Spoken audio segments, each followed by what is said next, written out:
So, welcome to the podcast Behind the Boards, a podcast where we talk real life in a state agency, the wins, the chaos, the funny stories, and the stuff no one tells you about the job. I'm Chris Young. I've been an estate agent for over 20 years, and I'm going to be chatting with different estate agents all over the country just to see how they do it and what stories they've got to tell.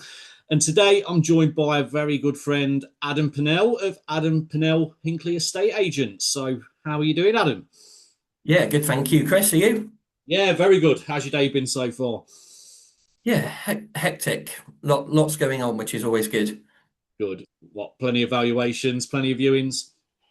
Probably the less glamorous side of the job. So problems, completions, trying to get things through to exchange. Yeah, Yeah, I feel your pain, mate. I feel your pain. yeah, The good parts of the job, going out and valuing and talking to people, but you come down to earth, don't you, when you've got to start doing yeah. the other tasks.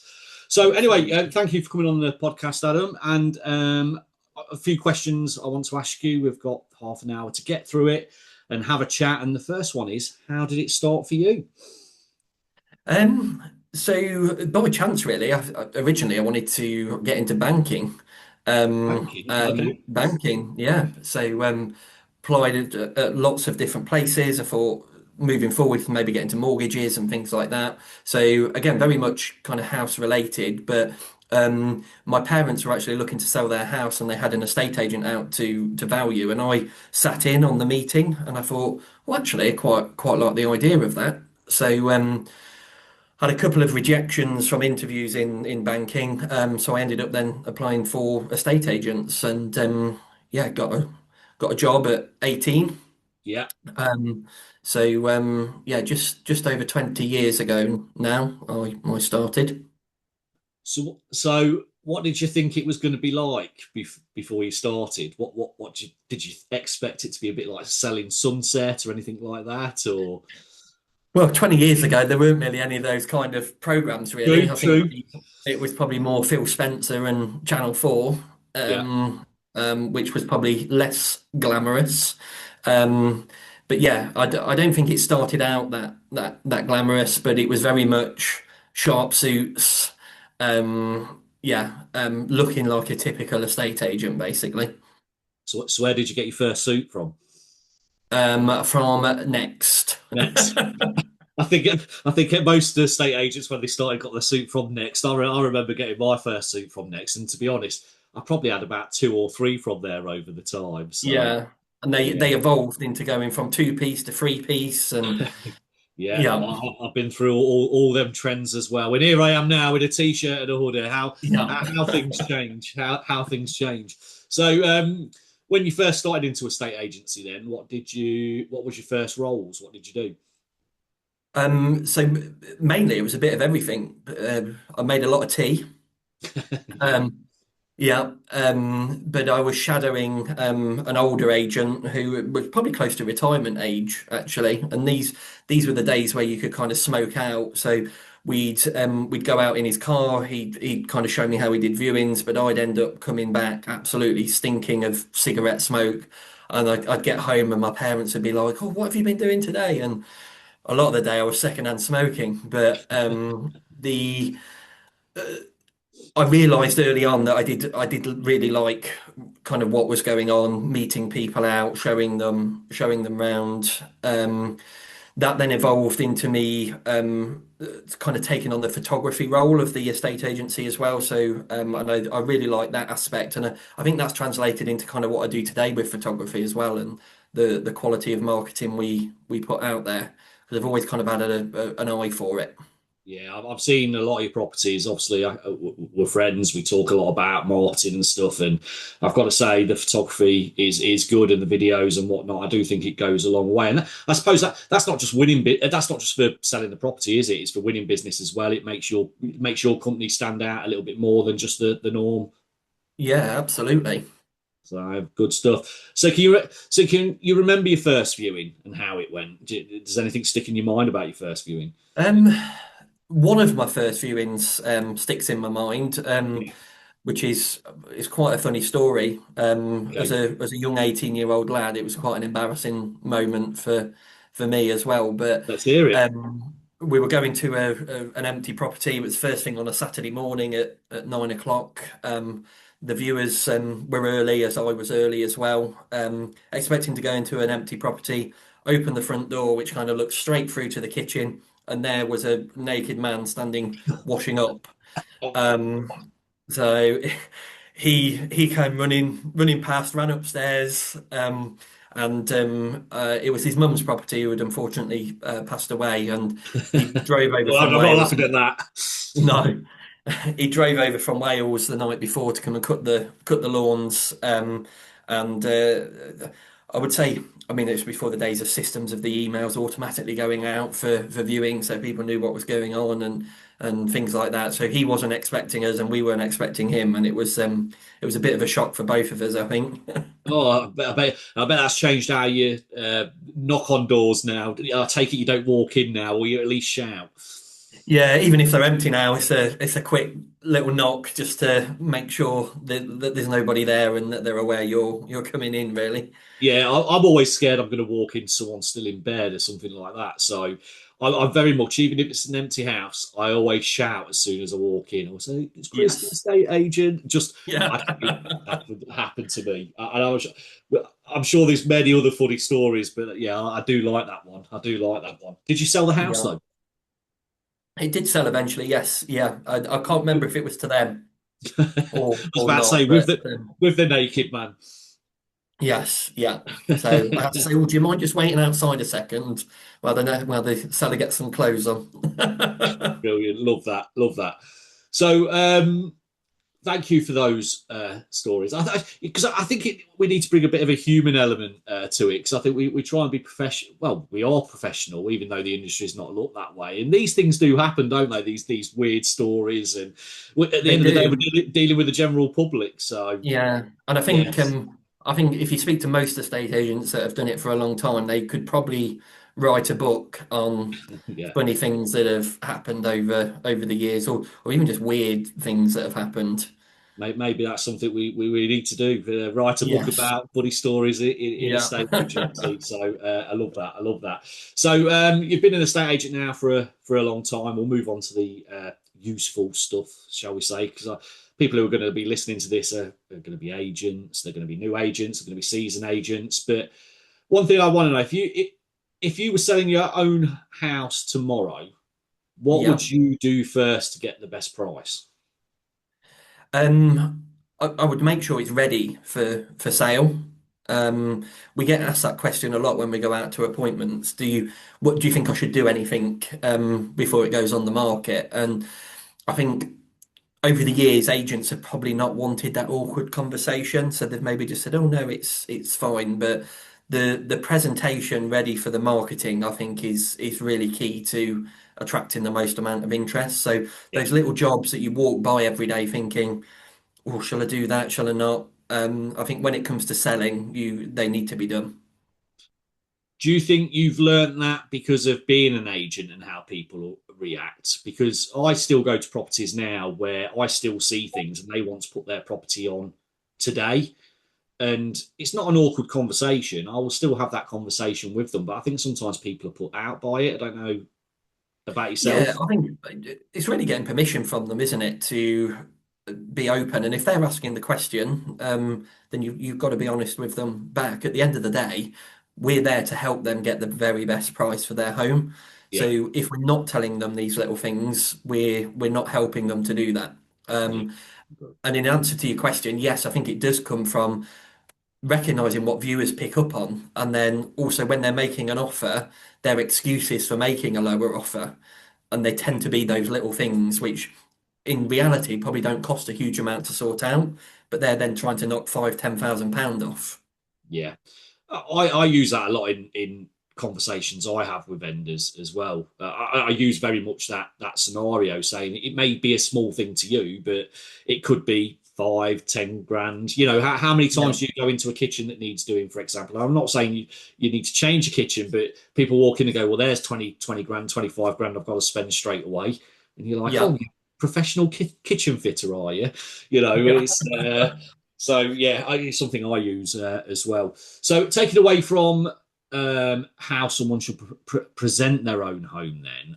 what do you think's the simple things that sellers do overlook when they're choosing an estate agent or marketing their home? Um, I think it's really probably the overall package. A lot of sellers do look at the cost of the agent, so their commission or what they charge in various different ways. But ultimately, every agent will be different. Volume agents will be cheaper. It's about picking an agent that you feel is going to provide the most value to you as a seller, really. And I think that's probably one of the biggest things people overlook. There'll always be a market for all types of agents because everybody's different, but it's also down to us as agents to kind of prove our value. Because I think as agents, we can also make tens of £1,000s worth of difference to a client's life. Yeah, And it's showing how we do that. yeah, I agree with that, and I think sometimes owners do get a bit blinkered though, don't they? And they do just go down the fee route. So what what do you say to them then? Or I mean, I don't want you to give away all your tricks, but to make sure that you are getting a decent fee, are you showing what you're achieving, or are you showing Yeah, so stories? I mean, we focus quite heavily on stats, so the difference we provide to the average client over the average agent. Yeah, So we focus quite heavily on what we can provide. It's not about selling the most houses. We're not a volume agent. So yeah, it's about really drumming down to understanding the seller, their motivation, their timescales, what's important to them, and then working from there to show how we can achieve that. yeah, And for some people, it isn't about achieving the best price. It's about achieving something in a timescale because they've got a deadline. yeah, yeah, So everybody's different, um, but we'll always work our hardest to help that client all the way through the process. yeah, yeah. I like that. I like that. So taking it away from the client, then let's put it a bit more on you. So you've been how long you been trading with Adam Purnell estate agents now? So just over 5 years. So yeah, we started off as a solo agent under Keller Williams, which went really really well. But we wanted to localize it more, be more personal in terms of our branding, and really kind of show off how local and our local expertise really. So we became powered by Keller Williams in January last year, so 2025, Yeah. and that's gone down really really well. Good stuff. Good stuff. Yeah, no, I do like the branding as well, Adam. I think it looks pretty smart. So, if where does most of your business come from then? Um, The majority does come from recommendation. I mean, it's changed a little bit over the last couple of years. So we are getting more what I call organic calls. Yeah, But even them that are coming from people kind of seeing things about us, whether that's on social media or Google reviews. Um, but the fundamental of our business from day one has always been to do an amazing job, and that's still the same today. And that leads to that person then recommending us to other people, and that's how we've grown as a business from doing a great job, um, and people rating us as a 5-star service, really. sure. It's putting those hours in, getting the best prices, going the extra mile with marketing, with viewings out of hours, and um, doing what's right for the client, not necessarily what's right for us as agents. Yeah, I think there's a lot of agents out there that are scared to tell the truth. Yeah, yeah, and I So, think what probably one of the biggest other mistakes sellers make is having a blue sky price in their mind. And one of the some agents will confirm that blue sky price to them because they yeah, want the instruction. yeah, Um, they've got targets to hit. Um, so I mean, we don't all get it right 100% of the time. we can agree. Um, you can't value accurately to the pound, but the marketing strategy has got to be bang on to make sure you're maximizing interest and maximizing the amount you're going to get for your home.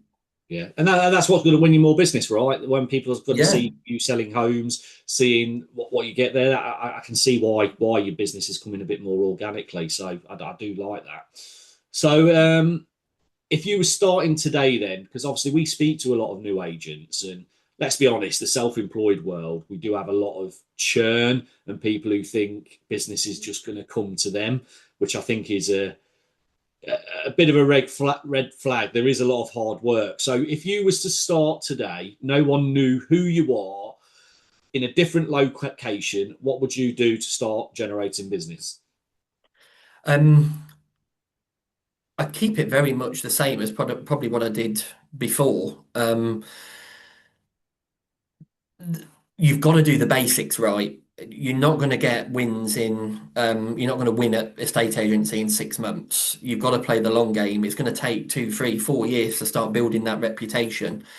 So it is all about doing things properly. Whether you've got one client or five in your first month, you've got to do things properly with those clients. Yeah, Um, so you've got to put the calls in. You've got to pound those pavements, leaflets. You've got to get your name out there. Social media is huge for getting your name out there now. There's so much you can do, interact with to show who you are, what you do, and why you're doing it.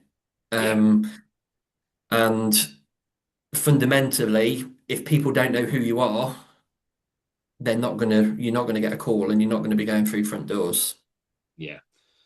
So looking from, let's say, the outside in to the self-employed world and what's happening, do you think there's a lot of people that just struggle getting themselves out there? You know, do you think they still rely on old tactics? And do you see a lot more social, or see where I'm coming from? What do you I think? do, yeah. And I think, yeah, there's probably a lot of agents that once you've got something to work with, a listing, for example, that needs to be leveraged in numerous different ways. So it's not just a case of getting the listing and try and getting it sold. You've then got to prove the job you've done on that to give social proof to other clients. Mhm. Um, I think agents, and I was probably guilty of it at the start, is you try and go to too large an area. Even if you picked 5 or 6 streets in a really local area to you that you knew really well, there's enough houses in there that will sell over a period of time for Yeah, you to start becoming known as that local expert. yeah, I agree. So yeah, and I think you should start small and grow out, not start big. And I tried to start over a larger area, and I'd travel half an hour to appointments because uh, you needed the business. Yeah, Um, but in reality, it doesn't work. yeah, Um, so we then really drummed down on our local area of Hinckley and the surrounding villages, and that's really where we've remained. yeah. You also put your face on everything as well, don't you? I know we have a laugh about Yes, that, about how yeah, old the photo is, but I do know you put your face on. little But less hair than when I started so, mainly from the stress. but I think it just solidifies what you say. The more people that see you in such a small area, it definitely helps. And having your face on, I mean, you've still got the team. That's an interesting one. Something that's just popped into my head. Do your team ever look at it because the business is like named after you and your face is on absolutely everything? Do your team ever bring anything up on about that, about them wanting to put their own faces on things? No, not really, to be honest. So I think if you look at most independent estate agencies, they're named after somebody. Yeah, There isn't many. Ultimately, for me, obviously, I started this. I'm the expert, and it's about showing that personal nature of who we are, yeah, and people knowing the name. And when somebody says in a restaurant or a pub, "Oh, I'm selling my house," I mean, we get loads of referrals from hairdressers. So, sure. uh, really Not good from people you. to know. If you not from me, no, not from ones I visit or frequent. But yeah, the more people you've done a good job for, the more people will say, "Oh, you want to use Adam, you want to use Chris." Um, our team are important as well. And if you look at our reviews, Becky and Kiana are mentioned an awful lot because they're a vital part of what we do as well. So I do like it when they get that recognition and their names are mentioned. Um, and it has got to the stage where not all business comes because of me, it comes in because of them as well. Yeah, yeah. Because I was going to bring that up, but you answered it perfectly because I do know they get a lot of reviews as well, and I suppose it's just an extension of you, really. You know, Yeah, you're the yeah, front facing, go and speak to the client, but actually the client realizes the important job that those girls do for you. yeah. I know ultimately everything comes from me. It's me that sets the standards and doesn't let those drop. So that then spills over into them because they know what I expect and what Yeah. how I understand the market. And both of those didn't come from an estate agency background. Mhm. Um, which I think was better because there's a lot of bad habits out there, and I Yeah. could train them to how I wanted things to be done and how I believe things should be done. That's interesting. That is, I wasn't going to bring this up, and it wasn't a question I was going to ask. And I think, yes, you're right. From different backgrounds, but they've actually really leaned into it, and I think they're really good girls. But what about front facing? What's your thoughts on people coming into the industry that have never done it before and do want to be a self-employed agent? Do you think they can? Because there's a lot of people who say, "Oh, we don't really want to do that. You know, we want people to have experience before they do it." What's your thoughts on Yeah. Uh, I've been very on the fence with this because the right type of person could very well work, but it does depend on their background as well. So maybe what they've done previously. But I do think there's an element of they need to understand the fundamentals of a state agency and how it works. You can't come into it blind. Yes, you can sit in a living room or in a training room and be taught this stuff, but in reality, you've got to be out there doing it in real life. I mean, I think my advice before people go ahead and jump into self-employed estate agency is probably to go and get a job in an estate agent's, Yeah, at least for a couple of years, really understand everything from the bottom to the top, um, and learn your trade yeah, because I think that will propel you more when you come to do it yourself. yeah, Um, and a lot of business as well. I mean, before I launched on my own, I knew a lot of people anyway, mhm, because I'd been in it. So yeah, there's almost an element of trust there already. sure, Um, so I think it's important to demonstrate what you've done previously and yeah, to learn what you're doing. yeah, Because at the end of the absolutely. day, we're playing with people's most expensive assets in a lot of occasions, really. Yeah, yeah, no, I agree as well. But I do think you still get some gems out there that Oh will come yeah, into the industry and just blow people out the water, and that even blow seasoned estate agents out the water. So, but like you yeah, say, you've got to be very careful when they come into it and see what motivation that yeah. particular client's got, that person's got. So, Yeah, and that's right, been proven. There's some great people in Keller Williams that have like come from car sales backgrounds and things. And I think if you're in sales and you can talk to people, yeah. that will take you a long way. Yeah, absolutely, absolutely. Right, so we'll move on then because we've not got long left. Okay. Just want to do a few quick fire questions and Ooh. see on how you take these. They are going to be estate agency related. So first, and I might ask why on a couple of these, but first one is right move or Zoopla. Right move. Right move. Do you get many leads from Zoopla or? We do, yeah, but I mean the stats speak for themselves on where most people start their search. Yeah, I think it's over 92% start on right move. So you, whilst I think there's other places to advertise other than the portals. yeah, Rightmove is still important as much as I wouldn't like it to be. yeah, yeah, absolutely. First time buyers or upsizers?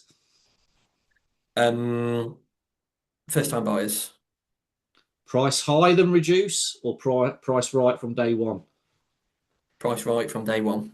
Yeah, that was always going to be the right answer, wasn't it? And best time to view, morning or evening? I think I'm a big believer in daylight hour viewings. Yeah. And coming on that then, so with the daylight viewings, how would you prefer to do them on weekends and group them together, or are you happy with individual viewings? It depends on the strategy of the property really and what comes in. So we'd always prefer to try and book them. So one after another creates Yeah. competition, creates a buzz around the property, and allows you to get a large amount of feedback in kind of one go. Yeah. Um, so yeah, I would try and group them together where we can. Yeah. Perfect. Perfect. Okay. So just before we wrap up, then, just another question or so. What is the best advice you've ever been given in the property industry? Ooh, difficult, really. I think a lot of it probably has come in the last 5 years since joining KW. Yeah. Um, I mean, we've got some great people around the company in terms of coaches and things as well. So I've always said, don't try and reinvent the wheel. Yeah. And that's kind of been pushed on to me a lot over the last 5 years. But do things well, do Yeah. things brilliantly. Um, you don't need to go out and create your own ideas and stuff. There's plenty out there. Um, so yeah, that was probably the biggest advice I've had recently. Good stuff. Good stuff. And another question then: if would you still choose a state agency if you had to do it all again? Yes, I would. Although it's stressful some days, I can't really see myself doing anything else other than retiring. Um, but yeah, I love what I do. So it's not a drag to get up in the morning and come and help people, really, Yeah, I love that, Adam. or try Well, to help people. yeah. Well, look, mate, I really appreciate you coming on and being the first guest of Behind the Boards. I hope you've enjoyed it. I've enjoyed it. I really appreciate your time. I know you're a busy man, so No, yeah, thanks for having excellent. me No on problems. first. No, that's fine. That's fine. And if everyone listening enjoyed the episode, make sure to give it a follow. And we're going to follow more agents and back with some funny stories, hopefully, because I do like the funny stories, but also some advice in, well, how you can grow your business and just learning from people who are already doing it. So, again, thank you, Adam, and we'll see you on the next one. Thank you, Chris. See you later. Bye.